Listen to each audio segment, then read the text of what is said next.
everybody, it's Claire here from Sewing by Claire, and it's just as a little follow-on video from the mechanics outfit, the coveralls that we've made recently. Then I just wanted to help anybody who might want to elongate the legs of the coveralls in order that you can make the garment for one of the longer legged lunar Lapin characters. It's a bit of a tongue twister, isn't it? So what I've done is, I haven't got a Steve the Stoat that's already made, but I have put the coveralls onto Otterline, and as you can see, they're a little bit snug on her tummy, but mine is well stuffed. But the leg length on there is really, really good, and I believe that Steve Stoat's legs are a similar length to this, so therefore that would be a similar length to the character on there. However, if you wanted to make Alfie or Luna some coveralls, then this is what will happen with the pattern as it is, and that is that you've got a certain amount of ankle showing that you might not want to, and they look a little more cropped in their length, don't they? There is a lengthen line in the pattern, and what I want to do is show you how to work with that lengthen line, how to add the extra length that you might need, and it might be as simple as you think it is, but then also what to do about the pockets and the knee pads that intersect that line as well, just to make sure that you know where you are. You might already know it. It's one of those videos, sit down with a cup of tea and a biscuit, and hopefully I help those who don't know, but and also just concrete it in for those who already do know. So I hope that you enjoy the video today. I'm going to turn the camera down and we'll get started, and we'll show you how to lengthen the coveralls. Okay, so we are going to be looking at the fit on the coveralls in order to know how much we want to extend by. And if you can just see these characters' legs poking out, just sitting down, we can see that with Otterline, the legs don't really go up that much, so they're fine. But on Luna, when she's sitting down, or indeed Alfie, whichever character, then there's quite a lot of leg that is then exposed for these characters once they're on. So when they're standing up, the length is quite good, but as you sit them down, because of that flat base for their bottom, then that does pull the trouser legs up. So if you do, so just bear that in mind, because we're going to have to calculate how much you want to add, and it might not matter if you're sort of slip up a little bit, but you need to just have an idea as to how much you want to add. Now the amount to add, so the process for the amount to add is the same regardless of whether it's 1 inch, half an inch or 3 inches. The process is still the same, but we're just going to work through that now and then talk about it. So if I was making these for my character, say Luna or Alfie, I think I would probably add 3 inches to start off with. So 3 inches would take me just to the top of the foot. Now that's quite a lot when we stand the character up. So again, you've got to just sort of establish whether or not you're happy for the legs to bunch up a little bit or not. It's just because, as you can see the action, as soon as I start to sit her down, then the back of the coveralls are pushed out, and that takes the legs up. So you just need to think, is your character going to be mainly sitting, or is it going to be mainly standing? If it's mainly standing, you can probably get away with 1.5 to 2 inches, I would say, on the length being added. So let's add 2 inches in order just to make it easy, but just know that it could be a 3 inches if you wanted your character to be sitting down all the time. What you're going to need to do is you're going to need to trace off or get another copy of your pattern. I know some people work with the photocopier paper. I always work with tissue paper, but it doesn't matter. The process will be the same. And I've just traced off identically another copy of the front and also of the back, including the pattern placement and the notches, because you're going to be using this new piece of pattern once it's been elongated for cutting out your fabric. So you need all of your marks on there. So once you've done that, just keep your pattern to hand, because we are going to use that again in a minute or two. And the first thing we're going to do is we've made our choice, 2 inches extra for making these for Luna. And then what we need to do then is make sure that we've got a piece of paper that's wide enough to go across our character, but also pattern, but also that is deep enough to add the extra that we want. I'm going to do these new alterations in red so that you can see. So the first thing that I want us to do is draw 2 lines with a little bit of a gap at the top.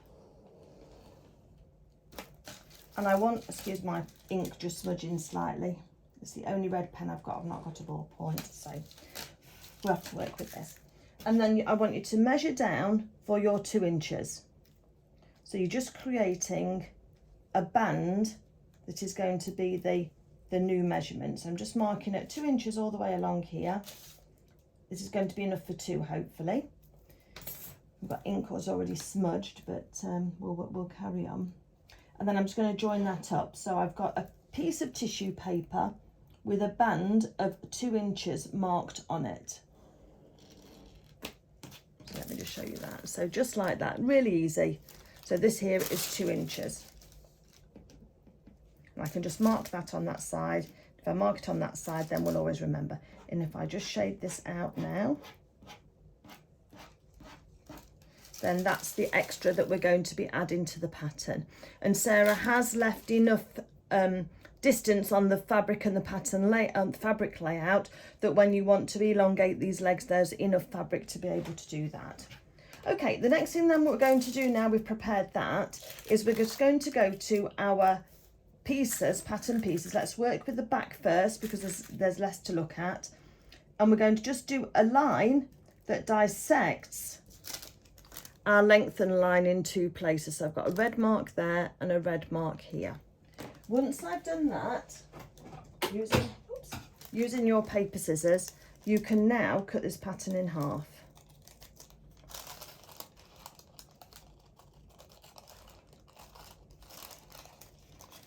And what you will see is that you've got those reference lines, those little red dot marks on each of them. I could have made them a bit bigger for you, couldn't I suppose? Let me just make them a bit bigger so you can see them.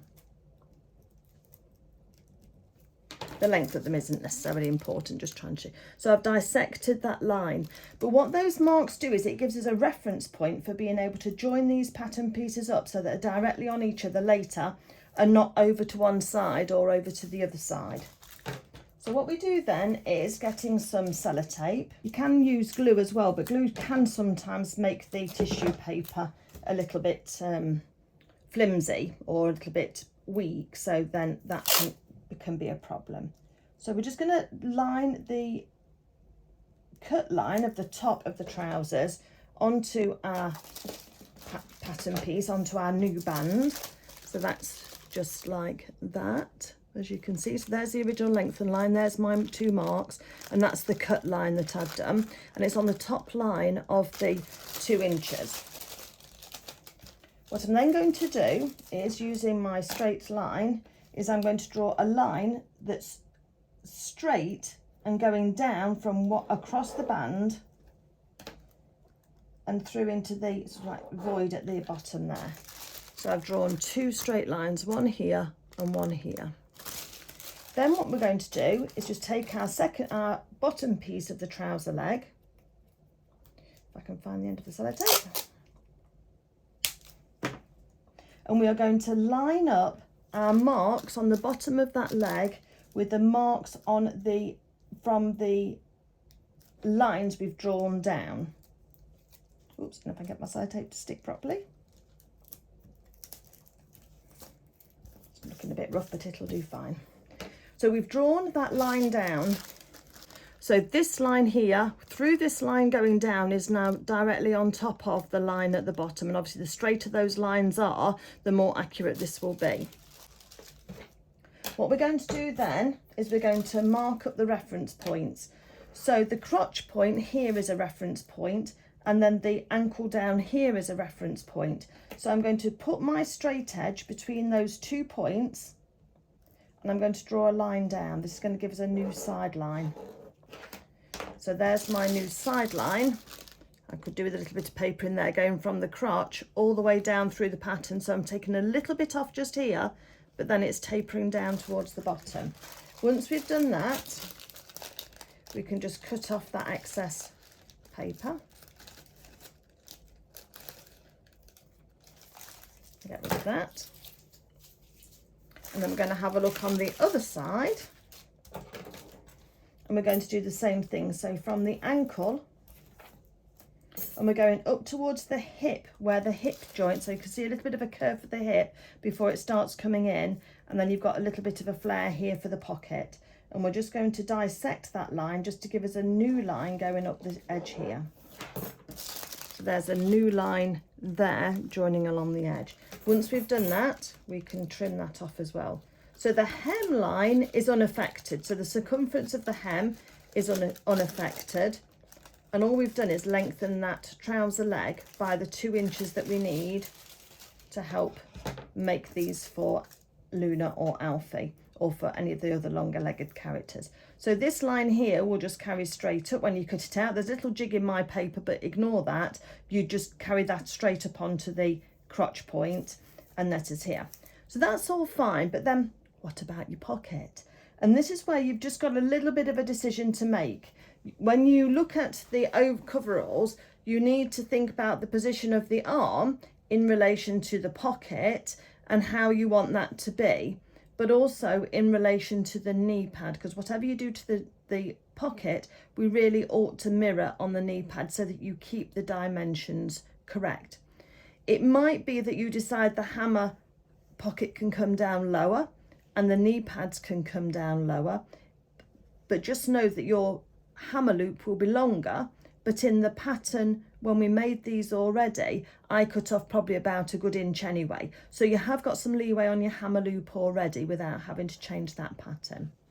Once you've decided whether you want your hammer loop to be, hammer pocket to be lower or higher, then we can go back to our original pattern, which is this one here for the back legs. Because you're going to trace your pocket back in again, either higher or lower, depending on what you like. So if you want your pocket to be higher, then I'll just pop it on top like that. So that's all fine. You'll see your extra 2 inches at the bottom here.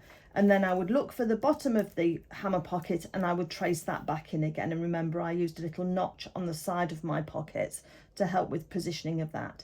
If you wanted your hammer pocket lower, there.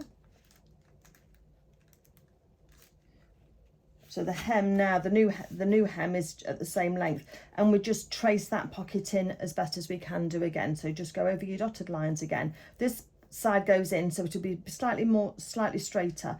But that hammer pocket won't have changed size at all, because we're adjusting for it either up or down, depending on whether you want the pocket lower or higher.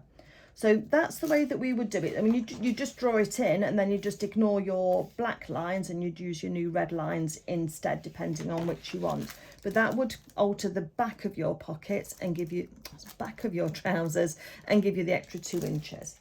So now let's do apply the same practice to the front of the trousers. Again, let's put that line across. It doesn't matter where it goes, anywhere along that line. We're then going to snip our pattern in half as accurately as we can do on the line, because that keeps everything straight. We go back to our extra fabric here, paper here, and we're going to pop that on and sellotape it on in place. And really repeat the process. It really is as simple as that. This is called slash and spread, which is a really easy sort of like term to understand. We just slash the pattern and then we spread it to accommodate the extra that we want to be included. So then once we've got our lines on there, we can then just draw our line down, making sure it's straight. And then we match up the bottom of our marks on the bottom of our pattern with those 2 marks and sellotape in place.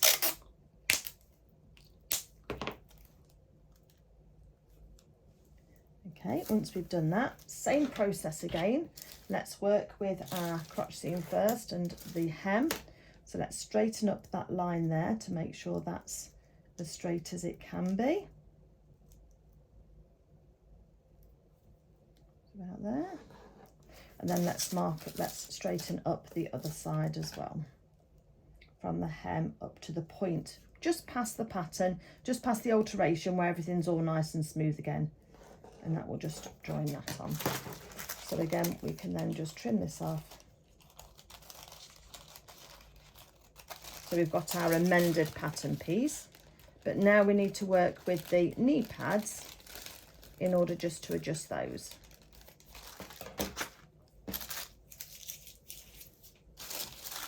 So again, you're going to need to decide whether you like the place where your knee pad is. And it'll also depend on what you've done with your hammer pocket. You might not mind your hammer pocket being higher, but you might decide you want your knee pads lower, or you decide to move everything, keep it either high or low, depending on what you want to do. The same principle applies. You get back to your pattern again. And you either put your pattern on the top of the knee pad and then trace in the new curved line that's going to go within your extra bit that you've added on, or you move your hem up so that your bottom line is in place, and then you trace over the upper line that then goes through. But that will then keep your knee pad design the same as it is already, and that kind of keeps it in proportion with the characters. So again, on here, they're quite nice and big knee pads. There's exactly the same size on the Luna, but you just need to decide whether they need to be down lower or not. And obviously, if you wanted to, you can adjust them in the middle. You just turn them, just move them down slightly, trace your new line, and just trace your new line on. And that will then give you the pattern. And then you'll then use this pattern when you are cutting out your fabric and your other line. You can also just double check the pattern by just putting the two crotch lines together, and they sit along each other really nicely, so that's fine. And again, on the outside leg here, from the hem up and through the hips, and you'll see that that all fits together all nicely as well. Obviously, you've got your extra bit for your bodice because you've got your back on, and you have to allow for your elastic in the back. But that will suffice. It really is as simple as that, and that will then help you then hopefully make these for Alfie if you want to, or one of the longer leg characters. Okay, let me just turn the camera around. So pattern adjustments are one of those things that feel like they should be more difficult than they actually are sometimes. I think just having those reference points dissecting the line, make sure that you keep the original design and design lines of your pattern in place. So don't forget to add those and just elongate them down over however much you're adding onto your pattern pieces in order to accommodate for that extra length in the characters. But yeah, hopefully that just helps. I know it's just a quick and easy video, but it can also just take the guesswork out and stop you a few hours of scrolling trying to work out how to do it through YouTube on other videos or what have you. And it's going to be in the playlist here for the overall coveralls, so that you will have it all in one place. My thanks goes to Sarah Peel for gifting me the kits for the coveralls so that I could bring those videos to you, and also just pop this little video on the end there for you, just in case nobody's ever done pattern adjustments before, because it's quite possible that you might not have done, and I just want to take the guesswork out of it. So have a great day experimenting with these coveralls. I must admit, I could almost see them in a floral as well. I must admit, although I'm a bit of a floral girl anyway, but I think that they could be made up in a variety of different ways, contrast colour pockets, all of those types of things. So there's quite a lot of design choices that you could make with these coveralls as well in order to personalise them to your character. So I hope you have great fun. That's it from me for now. Take care, everybody. Bye.